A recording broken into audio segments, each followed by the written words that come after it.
Good afternoon. Welcome to this session. My name is Clarence. I'm part of the Planning Committee, and this session is titled, right up there, A Seasoned Environmental Health Guide for First Nations. And Scott Christie from First Nations and Inuit Health Branch will be presenting. Let's hear. In this session, Scott Christie, who is a certified public health inspector with the Canadian Institute of Public Health Inspectors, has 10 years of experience working in northern communities. He'll be discussing a seasonal environmental health guide for First Nations, offering key insights on environmental health and safety. He currently works with First Nations and Inuit Health Branch of ISK.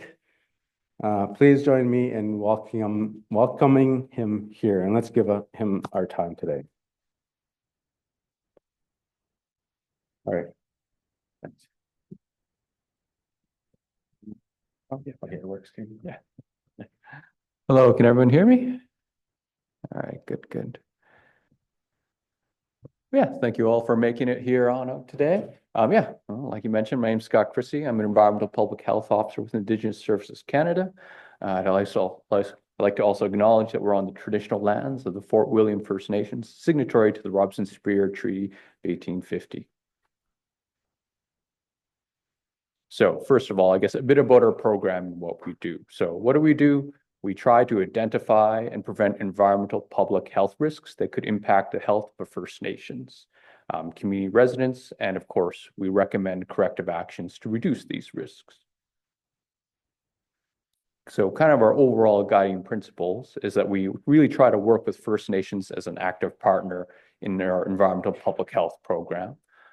We certainly collaborate not only with the First Nations, but with also all the public health workers, provincial and local health authorities, other First organizations like tribal councils, federal and provincial municipal departments, and other agencies such as like Environment Canada when we deliver our program. And ultimately, we try to strive for a level of on-reserve environmental public health services that's comparable to what's available off-reserve, and really try to make it consistent from region to region. So what do I do specifically? Well, I provide advice and guidance, education, and importantly, public health inspections to First Nations, as well as a part of lots of tribal councils now too, to help manage public health risks associated with environment. We gather and analyze and report on data to help promote that public health and identify any, say, problems that are popping on up. So we can be employed by ISK. Formerly, we were employed by Health Canada, but now ISK is its own department, and specifically in the First Nations Inuit Health Branch. But certainly, tribal councils can also apply and have their own environmental public health program as well, say such as Matawa and Okiwin, or even, well, if there's anyone from IFNA here, IFNA was able to recently hire their own environmental public health officer. So, hey, congrats to them. And importantly, we're all certified with the Canadian Institute of Public Health Inspectors. So these are our basic areas of core programming, but of course today we'll be focusing on health and housing, although certainly if we are a flying community, I suppose probably drinking water is a big component and one of the big things we get involved in. So what do we do specifically for health and housing? Well, we provide public health inspections for on-reserve public social housing upon request. So this can include lots of little aspects of the house itself, so like the indoor air quality, contaminants, pest control, the water supply, solid and liquid waste disposal, general safety, and structural defects of the house, and even overcrowding. We also review plans for public, any housing or social housing from a public health perspective for new housing developments and renovations. And we provide advice and guidance to chief and council, community workers, and occupants on all stages kind of housing, so siting design, construction, occupancy, and even sometimes demolition. We also do lots of public education, usually just on how to maintain a safe and healthy home. And sometimes we also do training upon request about specific public health issues. So what I want to talk about today is kind of what we think of when we go through the seasons, winter, spring, summer, fall, or, the 13 moons, depending which calendar you follow. But, what seasons bring what problems, right? Now, take this with a grain of salt. Any of the health problems I'm going into, you can experience throughout any of the seasons, but these are the majority of the complaints that we get during each season. So first of all, winter. Well, the more time you spend on inside, surprise, surprise, you'll lead to more exposure to your indoor air and its quality or lack of. Can contain contaminants, but the three big ones I'm going to focus on today, such as other things like dust and allergens and pets and things like that, are mold, radon, and carbon monoxide. So how does the indoor, air affect our health in the first place? Well, usually when we just breathe in the air. I'm sure sometimes you've went into someone's home and for whatever reason, maybe they're smoking, maybe they got a leaky furnace or something like that, or maybe they just haven't opened the windows a long time and you can tell right away. Your lungs maybe start to close up a little bit or something like that, and it's just not good indoor air quality. But yes, obviously when we breathe, the air is going to affect our lungs. But also if it's bad enough, sometimes even just the particulates that settle on food or drink, when we ingest these, that can have an effect on us. And even to a lesser extent, I'd say, when we touch things as well. But the big one, of course, is just when you breathe it on in. Some effects are only really apparent after a repeated exposure, such as radon. That could be years or even decades. While something sometimes can have a more immediate effect like carbon monoxide. Oh, sorry. Yeah, so the main effects that radon has, and more on that later, but is lung cancer. It is one of the leading causes of lung cancer. All right. Some of the most common symptoms of bad indoor air quality, mostly it's going to be breathing related symptoms, but you can even get eye, nose, and throat irritation, coughing, phlegm buildup, wheezing, shortness of breath. You can have even symptoms of asthma, or if you do have asthma already, it can make it worse, and something like allergic reactions. Certainly, different people respond in different ways and have different levels of sensitivity. So, two people could enter the same home and one have symptoms and one not. So first, I'll talk about mold. So what's mold? Well, it's a common word for any kind of fungus that grows on food or damp materials. It can be black or white or really almost any color. Often looks like a stain or smudge and can have a musty smell, though not necessarily. And the big reason why it affects indoor air quality is because it releases spores in the air that are small enough to be inhaled. And if you inhale enough of them, well, it can negatively impact your health. But of course, mold just doesn't happen. You need these conditions. You need to have, say a high relative humidity, 50 to 70% or higher in your home or your building. You need some kind of source of ongoing moisture. So say like plumbing leaks, condensation, or even flooding. You need time. It doesn't just happen right away. It's not like you spill some water on your floor and all of a sudden you got mold. No, generally around 48 hours or greater. And of course, it needs some kind of food source, something that, well, can absorb the water. So typically things like dust, drywall, cardboard, cellulose, insulation, fabric, carpet, those sorts of things. What's the best way to spot mold? Well, just, investigation, inspection. Certainly when we do, home inspections for mold, basically we're just crawling around with a flashlight, looking under cupboards and in drawers. Certainly, focusing on damp areas or any areas where water damage has occurred. Now, sampling is available, but overall it's not recommended because it's really not going to change anything. If you do identify the species of mold, well, I mean, they're all handled, they're all treated in the same way. So it's really not going to change much, and it just takes more time. So what to do, of course? Well, the best way to reduce the health risk is to remove the moisture source and clean up the mold. So how should you clean up mold? Well, before, of course, ensure that you don't expose yourself or others, so we recommend some PPE, maybe N95 or better, some safety glasses or goggles and rubber gloves. Certainly just as a precaution during cleanup, children, elderly, and sensitive people, such as those with asthma or allergies, should leave the house because you're going to be disturbing a lot of this, mold and, well, essentially putting more into the air while you do the cleanup, unfortunately. Certainly if you're in doubt, contact your doctor. So generally small areas can be handled. So, less than 1 meter squared or, less than the size of a standard large garbage bag folded in half. That's about 1 square meter. So you're going to put on your protective gear, mask, maybe even a Tyvek suit if you have access to one, bucket of water with some detergent, and another one with clean water. For cleaning drywall, you can even just use baking soda and just dish detergent, wipe it, and then dry quickly afterwards. If the material is really that badly damaged, then consider replacing or throwing on out. For medium areas, you could also try to attempt that to do it yourself, but for larger areas such as over 3 meters squared, that's probably best left to a contractor.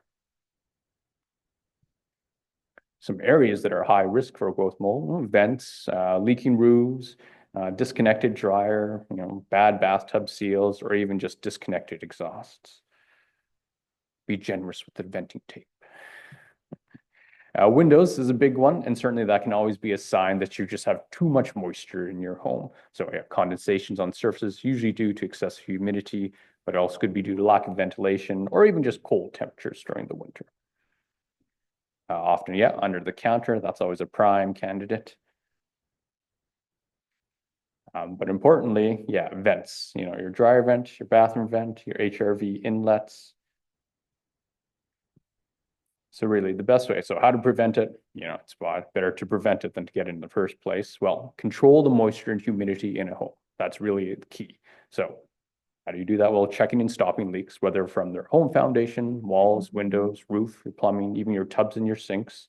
And of course, using and maintaining your ventilation. So using your exhaust fans to open windows when showering or cooking, checking your clothes dryer, bathroom and kitchen fans, stoves or oil or even propane heaters to ensure they're vented outside and connected. I mean, I haven't seen a few disconnected ones, whether by accident or whatever.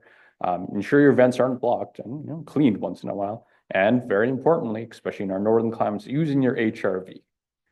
I stress, using your HRV will save you money in the long run. Usually costs really only a few dollars a year to run it because you're just running a fan. Everything else is done passively.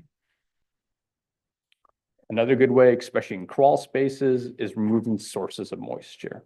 So say things stored in basements and crawl spaces. So throwing out, wet and badly damaged items, not storing firewood in the home because that can also be a source of mold, and removing carpet in places that have a lot of moisture, such as bathrooms and basements.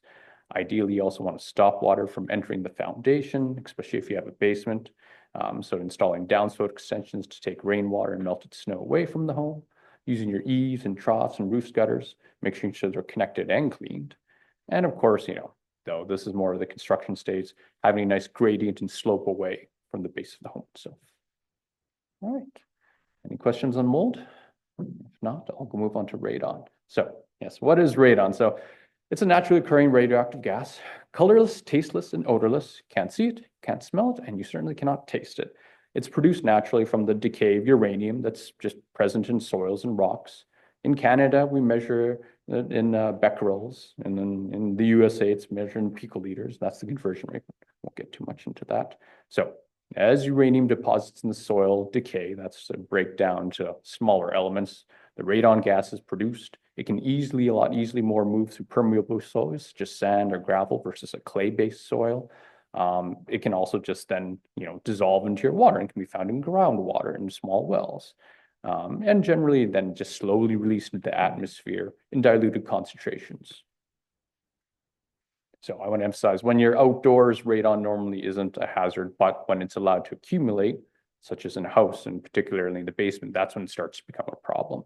So how does it enter the house in the first place? Well, through any cracks or openings or gaps in the foundations. That's the route. The air pressure inside a house is normally a lot lower than the underneath or around the foundation, so it's going to draw in that air from that surrounding soil. It acts like a vacuum, and pulling in all that radon gas. And once in the home, then it can start to build up to dangerous levels.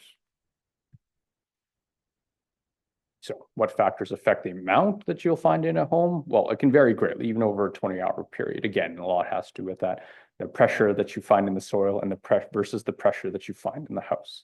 So, but, weather can affect it, just the amount of uranium that you have naturally occurring in the ground, the soil type and the moisture, the foundation design and construction materials used, the number of openings in your foundation, your heating, ventilation, and whether, the person's just there in the first place. If you have lots of radon in your basement, but you never really spend any time down there, well, it's not that much of an issue.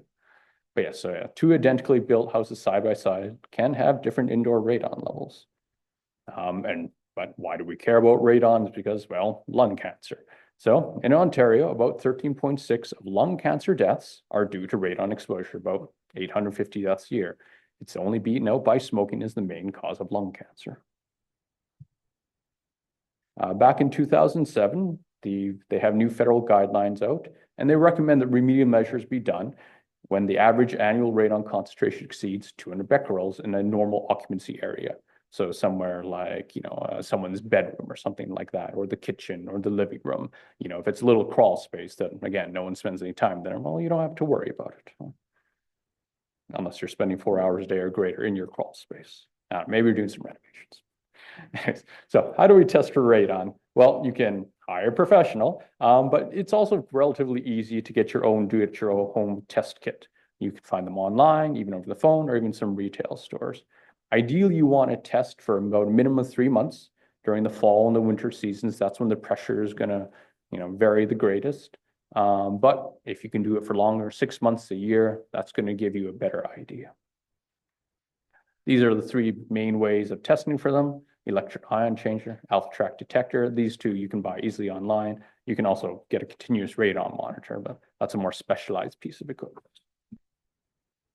And then so once you've done your tests and you've sent it to your sampling device, your electric ion chamber, your alpha track detector, to go get analyzed, and it comes back with a number, well, if it's under 200, then you don't really need to worry. But 200, 600, they recommend you do some sort of remediation within 2 years. If it's above 600, they recommend you do some kind of remediation with 1 year. Now, remember, this radon, it's something that happens to, the lung cancer happens to you over time. It's not like you just walk into a basement and all of a sudden, bam, you got lung cancer. It's a cumulative sort of effect. But anyways, so how do we reduce these radon levels? Well, you can hire a radon professional. And typically, one of the most effective things and expensive things that they're going to do is called active soil depressurization. So what they're going to do is just depressurize the soil to make sure that all that radon air is not being drawn into the home. Certainly, you can do other smaller, cheaper fixes, such as just like increasing the amount of air exchange that's happening, through an air exchanger or your HRV, or even just sealing entry routes of radon groups. So cracks in the foundation, sump pumps, gaps around pipes and drains. Well, not sealing your sump pump, but making sure it has a good seal.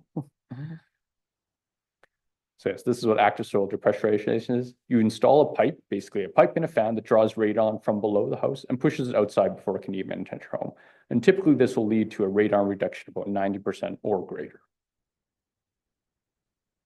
This is a little details from a survey that was done all across Canada. So from 2009 to 2011, they surveyed about 14,000 homes across Canada, and about 95% of the health regions that participated had homes that tested above the 200 becquerel limit. And approximately 7% of Canadian homes exceeded the guidelines. In 2010, there was some major changes introduced in the Canadian's National Building Code for protection against radon ingress. And this applies to all new buildings, all new houses and small buildings. So now they're requiring that polyethylene soil gas barrier underneath the slab, a slab primer sealed to the air barrier, as well as all penetrations, mostly your pipes, to be sealed as well, and a sump pump cover to be airtight. I'd also point out that there's funding available for under the First Nations Environmental Contaminants Program to do sorts of radons. There's a link to it. But one example of a successful, and positive impact for a community-based project was the investigation of radon concentrations in the Notoktuk, Tobique First Nations in New Brunswick. All right, any questions on radon? Mentioned about where testing is done and where you get results for the different types of. Yeah, so typically you'd want to hang that in a place that you normally occupy. Not one that's disturbed too much. Typically we'd recommend, say, in a bedroom, kind of around where you're breathing, right? So, around shoulder height, maybe on a dresser. And once you've collected data over a period of months, again, we recommend during the winter months, 3 months minimum, if not 6 months or even a year, then you send that off to the lab, they'll analyze it, and then they'll send you back a report. Certainly, if you have any troubles interpreting the report, feel free to contact us or your tribal council.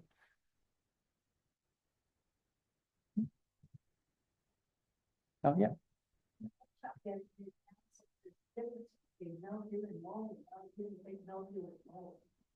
I mean, in some ways, yeah, there's a difference. But in a lot of ways, the causes of them are going to be the same. So you're going to apply the same sort of repair remediation methods. Often it's just too much moisture, lack of ventilation. We always, again, yeah, recommend cleaning on up. And then if it comes back, you can do some further investigation.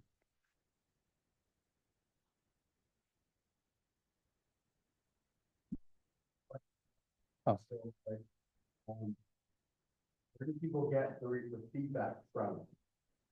Like testing results, where do they send those? Yeah, so typically every time you buy that, it'll have a essentially an address that you can send it on in to get it analyzed. Typically, yeah, like a company will sell these and they provide that analysis as a part of like you buying that in the first place. Know that you could buy, say those middle ones, you could buy those types at like home hardware or something like that. Mm-hmm. And often would involve health units. Well, is there on the First Nations experience, is there a natural process for where they send the affected or anything like that? So, Yeah. So typically, so yeah, if you say you go down to Home Hardware and buy them, typically they'll have instructions on where to send them on in. Yeah, I believe I believe there's a lab in Canada. If not, there are labs in the United States that'll analyze them for you. And you mail off, and then yeah, and then they'll mail you or email you back the report and say you have 100, 200, 500 becquerels, and then from there you can remediate or not. Right?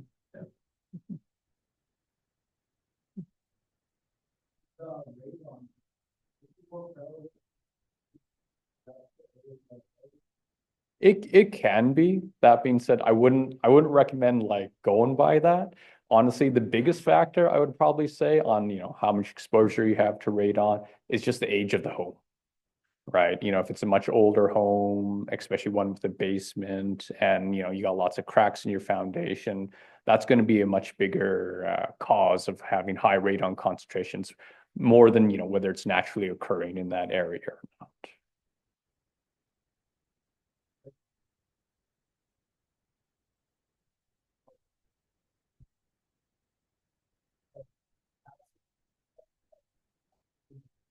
Mhm.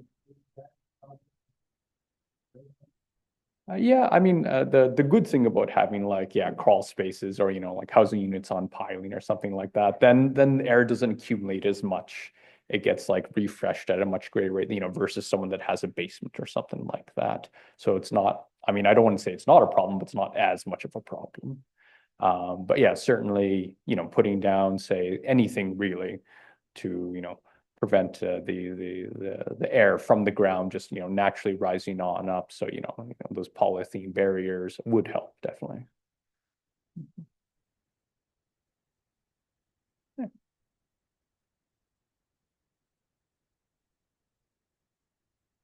All right, carbon monoxide. So what is it? Oh, kind of like radon. It's an odorless, tasteless, colorless gas. And really, it's only detectable. I mean, you could detect it by symptoms of carbon monoxide poisoning, but I wouldn't recommend that. The best way to detect it is by a carbon monoxide alarm. It is, of course, very dangerous. That's what we're talking about today. It can cause coma or death at high enough levels, but lower levels will cause dizziness, headaches, tiredness, shortness of breath. One of the things I always do during a housing inspection is I ask people, do you have any symptoms, come winter time or even fall and, early spring of headaches, of tiredness, of shortness of breath, because that may be a good indication as any that you have high levels of carbon monoxide in your home. So what's the main source of it? Combustion. Some kind of burning, some kind of use of some kind of solid or liquid fuel. So typically a lot of times it can come through vehicles. Say someone starts up their truck and their exhaust is pointing right into your house. Yes, you will have elevated carbon monoxide for as long as they're having their car or truck or ATV or dirt bike running. But really, the big thing, probably, or a little more less obvious, is fuel burning appliances. So whether you're using wood, charcoal, pellets, propane, oil stoves, furnaces, your generators, even lawnmowers or snow blowers. So the best way is, having a carbon monoxide detector. And consider it not just for your house, because they're cheap enough, but really anytime you run equipment in an enclosed space. So like a workshop or a shed or garage. And the best way to prevent, of course, carbon monoxide buildup is ventilation, or, ideally not running, if you can, not running that appliance or vehicle there in the first place. But, making sure vents, especially in wintertime, not blocked by snow or any debris, and cleaning them as needed. Also, I'd recommend inspection of appliances. There's the wet inspections for any kind of wood stoves, as well as just leaks and cracks and broken and torn tubes for all your fuel burning appliances. All right. Okay. Any questions on carbon monoxide?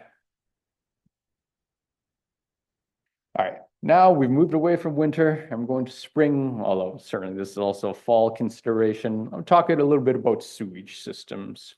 So, if you're not, if you don't have the fortune of being connected to a community sewer, well, you're probably either on a septic system or a sewage holding tank, or in some cases, you might just have an outhouse, but we won't get into that.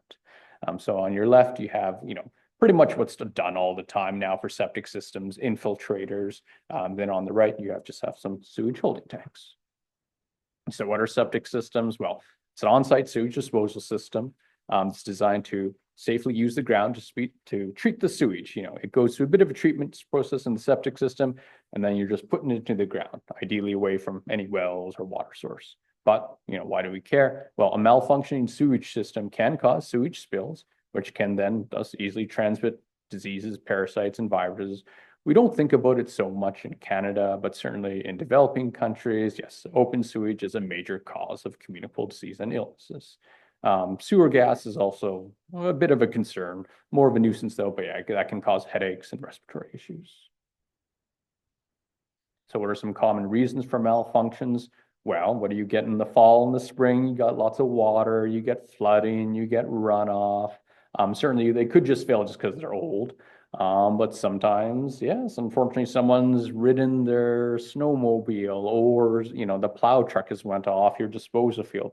That's crushed the pipes, and now it's no longer safely put in the soil. It's just bubbling on up to the surface. Certainly, lots of times in the winter, yeah, that's a good time for, family gatherings. That being said, you might get a relative that's never used or been on a septic system, so they flush all sorts of things. Baby wipes, diapers, plastic things that don't break down, and that's going to break it on up. Yes, and for the record, there's no wipes. They're septic safe. They will all block it up just the same. The only thing that should be going in your septic tank is, well, stuff your body produces in toilet paper, to put it politely. But yeah, certainly flooding. That's why I bring it up in sort of the seasonal sense. Fall, spring, you're going to get lots of rains, lots of snow melts. Often, if the field wasn't properly designed, or say it was a little bit broken to begin with because of the aforementioned reason, it can become saturated and start, discharging to ground, which is exactly what you want. So what are some standard things that you do? Well, have it pumped, obviously. Ideally, that's something the homeowner can keep an eye on to see, like, well, is their backyard a bit soggier than it is usually? Or do you just also notice all this lush growth going there? Well, your septic system is probably failing. Certainly, you can very cheaply also do dye tests. So basically, you put some safe dye, some safe, environmentally safe, biodegradable dye in the tank, flush it down, and see if anything pops on up to the surface. Also, the field itself just becomes exhausted or, kind of filled on up after a while. Generally around 20 to 30 years if it was designed appropriately, though some have lasted longer than that. But sometimes if it's used too much, it can be short as 10 or 15 years. And then another way we dispose of our sewage, holding tanks. Kind of like septic system, but there's no real treatment going on. There's no field, only containment. Some of the common causes are just overuse. Again, yeah, you have lots of people on over. Maybe you need to get that tank pumped more often than you normally would. Instead of once a week, well, maybe every few days. Certainly, one thing I'd recommend, and although I don't envy the person that has to do this task, checking the alarm system. Typically, this is done by some kind of float valve, so that when the sewage level rise, it tilts the float alarm. And that sends an alarm, and people then know, like, oh, okay, I gotta go get it pumped on out. But of course, like anything, these things can fail. So maybe consider adding that, although more on this later, to your annual or at least, every 2 or 3 years inspection, checklist. The tank itself can also just become cracked or leaking after a while. And that can either lead to too much water getting on in and, you having to pump out, every day or maybe even like twice a day or something like that. Versus, being like, oh, well, I haven't had to pump it for years. Well, there may be a reason for that. Mhm. Right. And also then looking at the fall, we'll talk a bit about pests. I won't get too much into it, but, bed bugs, cockroaches and mice. Those are the big ones as winter comes along. Actually, oh yeah, sorry here. Any questions on sewage at all? All right, we'll talk a bit about pests, bed bugs, cockroaches, and mice. So first of all, what are bed bugs? And we'll talk about more, how this relates to housing departments really. But yeah, oval, flat, wingless insect, small, about 6 millimeters long. Now, not to say that Valhalla Hotel isn't doing a good job, but every hotel I stay, I always inspect for bed bugs. Although I've yet to find them other than when I was traveling overseas. Anyways, they're reddish brown in color. They do get a little bit redder after feeding on us. They feed on our blood. They can't fly, they can't jump, they can only very slowly crawl. So what are some things that look like it? Well, you can have a book louse, you can have fleas, but these are not the same, although in a lot of ways you'll treat them in the same way. So often bed bugs, they don't travel very far from the food source, hence why we call them bed bugs. You can find them in other places, but the beds are the most obvious thing. They often feed at night or just at least when it's dark. They're attracted to carbon dioxide, our breath, but they can also feed on our pets too. They like to hide in dark places and certainly they like to hitchhike. They're not picky. So what are some signs you might have an infestation or even just that you got bit by a bed bug? Well, usually you'll have some small visible bite mark, although not always, because not everyone has a reaction to the bed bug bites. Most bites usually heal within a week unless you're scratching them. They can also look like other bites, like fleas or mosquitoes or spiders. It's kind of difficult to diagnose it just based on the bite alone. So usually, you'll find them, first sign when we have a bed bug infestation, you'll see it on the piece of furniture, usually your bedding, but maybe the couch. Certainly feel free to bag it on up and send it either to your tribal council or us for identification. We're always happy to identify it. And even if you're not quite sure, you're like, this might be a bed bug. Hey, bag it on up anyways. We have a nice microscope and we're happy to always look at bugs for you. But yeah, typically they'll also leave a lot of little dark spots on furnitures from dirt or droppings, and also even little blood stains as well from when you actually crush them rolling on over your sleep. And they can sometimes have a sweet or musty odor to them. There's a reason though we scheduled me after lunch, but more on that later. So some places to look, again, the bed is the best place to look and really kind of anywhere around like the bed frame, your box spring. But yeah, I mean, they've been found practically anywhere if the infestation gets bad enough. Carpets, and cracks in walls, vents, couches, and kind of upholstered furniture, blankets, bed frames, pet bedding, underneath drawers. And yeah, so this is what it would typically look in kind of, especially the seams of the mattress, especially the ones near, where you put your head. And this is one very bad infestation. So again, I'm glad we did this after lunch. Hopefully you'll be able to catch it before it gets to this point, but hey, things can happen. All right, so you got them now, what do you do? Well, unfortunately, they're very hard to treat, as anyone that's got them may or may not know. Usually you have to do repeated applications. The best thing to do is really just to hire a licensed pest control operator. They have the necessary tools and equipment and experience to treat them. So what the control operator is going to do, they're going to, first of all, confirm that you have bed bugs. But again, certainly, if you want to send us off a sample, we'll be happy to do that as well. They'll find out where they're hiding. And they'll treat the home and the belongings with either usually steam or heat or chemicals if necessary. And if they're using pesticides, well, they require specialized license and training, again, hence the need for qualified operators. And often you'll need to do subsequent inspections and treatments just to make sure they're gone, usually at least 2 or 3. Certainly follow their recommendations, like that is key, room preparation, after treatment precautions, and what to look for. I won't get too much in this, but some easy things to prevent. Yeah, secondhand used mattresses. Not particularly recommended, certainly, although if you do really absolutely have to, if you can treat them in some way, that's better. It's winter time right now, and I'd also add, although it's not particularly reliable as the temperatures can fluctuate. Hey, if you got a space where you can leave that furniture or the mattress outside and let it freeze and the temperature is less than -20, go for it, right? Winter is nature's pesticide. Certainly you want to inspect your used furniture, especially if it has any like soft fabric parts to it.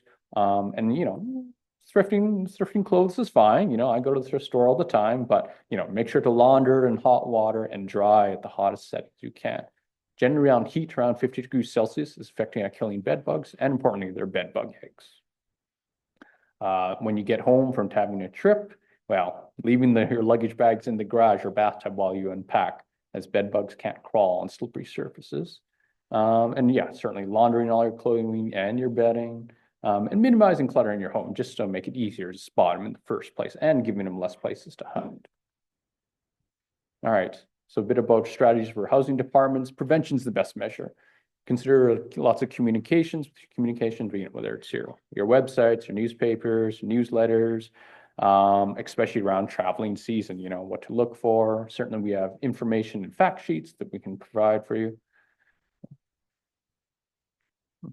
So if you suspect you have a bed bug problem with the community, the best approach is to, again, capture one for identification and send us on up to. And even if it isn't a bed bug, say it's something else, we can still provide you some relevant advice based on, well, whatever critter it is. Keep in mind, it does have a bit of a social stigma. So housing departments should be aware that, the pest management should be inclusive. There may be something else going on in that person's life as well, that they need support as well, and maybe need to contact, the health department as well, or any kind of social welfare department. And of course, cooperation between the individual and the housing department is important also. Well, they're just going to get it again and again. And some very basic things that you can do, well, using mattress protectors, monitoring devices such as like sticky glue traps, interceptors around bed posts, or even just using some Vaseline or petroleum jelly and slathering it on the floor legs. All right, now despite all this, they're more of a nuisance. They haven't been shown to transmit, thankfully, any bloodborne infections or, such as hepatitis B or HIV or anything like that. You might get a secondary infection from just all the itch scratching you're doing, or you might get a bit of an allergic reaction. Now, although, yes, there's no record of any physical health effects, disease transmission, it still has impacts on your health overall. Lots of mental health impacts, stress, anxiety, insomnia, social isolation. It's not fun, right? Okay, here. Any questions about bed bugs? All right. Oh, yeah. Not about bed bugs, but it's septic. Okay, yeah. No, it's all right. Questions I think about. So I've heard that the type of laundry detergent used may affect septic system. Do you comment on that? Yeah. So certainly there are laundry detergents that are more septic system safe than others. Mostly the time it's just is it going to clog up your drain field or not? So yes, certainly there are like septic safe laundry detergents. Household cleaners is also a bit of can be a bit of concern as well. As long as you're diluting them enough, that shouldn't be a problem. But even, and then although I didn't mention in this, even someone say on, even say someone going through say chemotherapy, and their chemotherapy and treatments, once they're done with it, the waste products being flushed down in the septic system, even that can affect the quality of the treatment that's happening in the distribution field. It's going to reduce the numbers of bacteria that are just naturally eating all the waste product and making it safer. All right, any questions about bed bugs? No? All right, I'll cover a little bit of cockroaches and mice. So unlike bed bugs, these can transmit diseases: salmonella, hantavirus, E. coli, typhus, lots of things, right? But again, prevention is the best method, right? So, some basic things: regular cleaning, decluttering, monitoring for signs, particularly with sticky traps. They're cheap and easy. You can put them underneath drawers or counters. Ideally preventing entry in the first place, nice functioning door sweeps, making sure your vents are properly screened. But certainly if it gets serious enough, contact a professional exterminator. Certainly if you're also wondering, like, oh, does my home pest, you can schedule inspections as well with us or your travel council. All right. Now we'll move on to the summer. We won't go too much of that, but we'll think about some outside considerations, although I know it's probably beyond the scope of your department. So I'll focus on the ones that may actually fall into the area of your department. So one thing I want you to think of is about seasonal wildfires and clean air shelters. So sometimes, community unfortunately will just get a lot of wild, smoke, through, whether it's happening near the community or all the way off in Western Canada or something like that. We do have guides on this, but I'll just go into it briefly. But yeah, ideally you want to think, okay, what parts, basically usually it comes down to what building has the best HVAC, but yes, what can we use as a clean air shelter in, periods where the wildfire smoke is particularly bad. And then from there, whatever has the best HVAC system or just the newest biggest building, what modifications can we do to that to improve upon that? And, also maybe, even acquisition and distribution of residential and commercial air scrubbers if your HVAC system just isn't up to snuff. And I want to talk a bit about public gatherings. So COVID, unfortunately, now seems to have two spikes. This has one in the winter where, of course, lots of people are indoors, but also in the summer when lots of people are traveling and getting on out and socializing. So the best way, really, at least from kind of a management perspective, certainly, oh yes, you could ask people wear masks and wash their hands, but when looking at the building itself, really just limiting occupancy, so less people the better, and think about maybe you can reorganize your buildings just to give people more space, or particularly as much space as they feel comfortable with. Consider increasing your ventilation. In this case, one of the big solutions to COVID pollution is dilution. Surprise, surprise. And of course, cleaning, disinfecting before, during, and after particularly big event.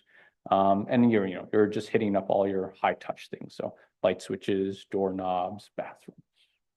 Okay. And that's all about the health, but now we'll get a bit into about home maintenance. But any questions on what I've just covered? All right. 10 minutes? Okay. So home maintenance, well, you guys all know it, and you have your two categories, preventative and general. But the big thing why I want you to do this is just to, if you weren't already aware of it, we have some wonderful resources on, well, of course, we all have the benefits of home maintenance, time, money, healthier homes. And really, this is not to be understated, just, having an enjoyable environment for your family and community. Nothing's worse than walking into your home and being like, oh, I gotta fix this, that, it just... So we certainly would encourage to have specific policies for maintenance. And the big thing we want to focus on is, what the occupant is responsible for and what the housing department's responsible for. Some First Nations like to have it all the, housing department do. They just find that, runs smoother. But some try to, involve the occupants some more. So certainly there are resources and tools available to assist housing representatives to develop a home maintenance needs checklist. So yeah, they're available online. Please contact us or your tribal councils. At the very least, we recommend a yearly maintenance walkthrough of each house. And that'll help determine the home's potential problems and years and maintenance needs. And then from there, you can develop a more specific checklist, particularly what the occupant can do and what you're more responsible for. So for example, here's a nice checklist, a little small, but yes, it's simple things like, what's the condition of the paint? What's the condition of the pipes, the roof? Does it need replacement? Are we going to have to schedule some maintenance for the upcoming year? Certainly, of course, safety first, don't attempt any home maintenance activity with the proper tools and materials and safety equipment. We recommend following the federal occupational health and safety regulations. And certainly if it's just something's beyond your ability, feel free to say no and get someone else, right? Because yeah, especially around, say, hot water or electrical circuits, well, you could get injured or killed. So once you've completed an assessment of each house, now you can develop a maintenance schedule for that house, right? And you kind of think, okay, what can we safely, ask the resident to do, such as say simple things like batteries for a carbon monoxide detector or light bulb replacements or furnace filters, or when to call the septic truck for a septic tank building. And, which obviously, what do we have to do as housing departments, such as like plumbing, windows, flooring. So from there, I mean, again, we're trying to involve the occupants, or the renters, or, however you want to call them, as much as possible, right? Ideally, some First Nations even have contracts with the occupants are supposed to do and maintain. But one thing, that I think you should really emphasize is just the communication, who can they call, when there's a problem, who should they email? Is there an after hours contact? And really just to prevent problems from getting worse. Here. So this one first resource is from the First Nations National Building Officers Association, and it's the Healthy Home Maintenance Checklist. And this is a seasonal checklist, yeah, spring and fall and annually. And just, basic things like, are the gutters cleaned, and as well as like usually what can be, done by your average occupant, or renter safely, right? And what can't. And then there's also this other one, which I really like, the Housing Quality Manners for First Nations by the Canadian Mortgage Housing Association, the Basic Home Occupants Maintenance Guide. And this gets into a bit more detail, or it really just shows nicely, how things are connected, what tools you'll need, and what you can kind of safely DIY yourself. And then we have the Homeowners Inspection Checklist also by the Canadian Mortgage Housing Corporation. And I like this a bit better, and certainly feel free, I'd encourage to heavily copy and paste from this, but it has, all these lists of just, your basic problems. So say like, oh, water's entering in through the wall. Be like, well, what could be the cause of that? What's the problem? What causes it? What you can do sometimes as a homeowner, there are things you can do, or, as an occupant, there's things you can do, and then of course, when and who to call. All right. Those are all the references that I have for the material just covered. But yeah, any questions on the home maintenance resources and checklists? No? And don't worry, we'll upload a copy of this presentation as well. All right, I do want to briefly just touch on, we're doing a bit of career outreach since we are so great. No, I mean, really. It's always wonderful, and especially an opportunity like this, to encourage First Nations and Métis and Inuit as well to become environmental public health officers, as there's a need for us, right? I mean, we have 3 vacancies in Sioux Lookout right now, and it was only just 1 month ago that we were able to finally fill all our Thunder Bay spots after about six years worth of vacancies. So please, it is a career in demand. So, what do we do? Well, we do lots of inspections. Certainly there's a lot of variety to our job. The joke I always like to make is a jack of all trades, master of none. Give us a job and we'll get it half done. That's to say, we know a lot about a little. And a lot of times we're just, the kind of the point of first contact, someone calls up, there's a problem, we go check it out, and we'll say something like, oh, okay, yes, this is indeed a problem. Let's get, Environment Canada involved, or let's get, a septic contractor involved, and so on and so forth, right? A lot of times it's talking and education, developing that relationships with chief and councils, and of course, housing department managers. We have some wonderful career videos from 2 women, Margaret Cody from Manitoba, I believe, as well as Shannon Imhoff as well. Certainly where you're based kind of will determine, what kind of problems you're dealing with, so to speak. But yeah, again, lots of variety, pretty much every day is different. So how do you become an environmental public health officer? Well, typically you're going for a bachelor's, and as well as passing a 12-week practicum to become a certified public health inspector. There's also an exam you have to pass too, but you get to do that if they give you a few tries to pass it. Yeah, there's degree options, as well as if you already have a degree, typically you can become one within 1.5 to 2 years, because a lot of your credits will transfer on over. Certainly visit sci-fi.ca to learn more. But Indigenous Services Canada also offers practicum positions, and all positions within ISC are paid, unlike some other places. But the big thing I want to mention is that since just recently last year, financial assistance is available. So for any First Nations, Inuit, and Métis people that are interested in becoming an environmental public health officer. There's a new bursary available, 15 to 20,000 a year, and that'll cover all the tuition as well as a good chunk of the living expenses as well. So I would encourage anyone that is interested to apply. Of course, there are other funding available through the education training jobs through Canada.ca, Inspire.ca, or even your bound council may have something. And of course, not to mention, ones that are available provincially or through your university as well. All right, certainly we have an email as well. If anyone's interested in being an environmental public health officer, just email us. We'll be happy to talk and chat and set up a meeting even. All right. Any questions? That's a picture of me looking at a crawl space up in Cat Lake when their nursing station burned down, and then we were assessing the former youth healing center to be turned into a nursing station.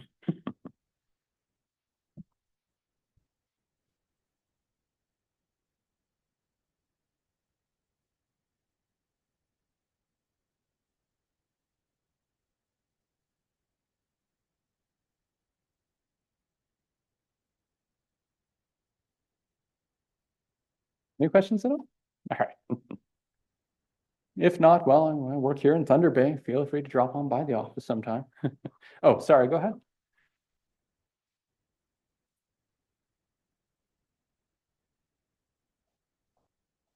Ooh, what is it?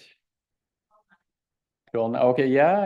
And typically, like, you want to aim for around 1,000. Yeah, less, 800, even 500. And yeah, it depends on the quality of the ventilation of the room. And of course, just how many people are in here too, right?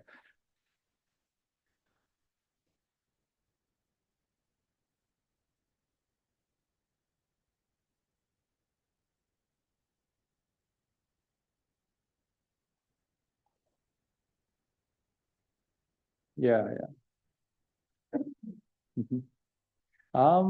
Geez.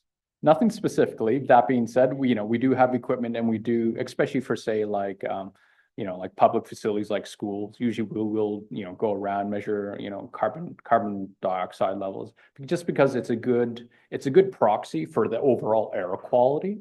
So if it's like, well, the carbon dioxide is accumulating, well, then probably other things are accumulating as well, like dust and allergens and things like that. Again, yeah, the recommendation for is dilution, more in ventilation. It can be achieved in a number of ways, depending on the building, depending on the circumstances. So.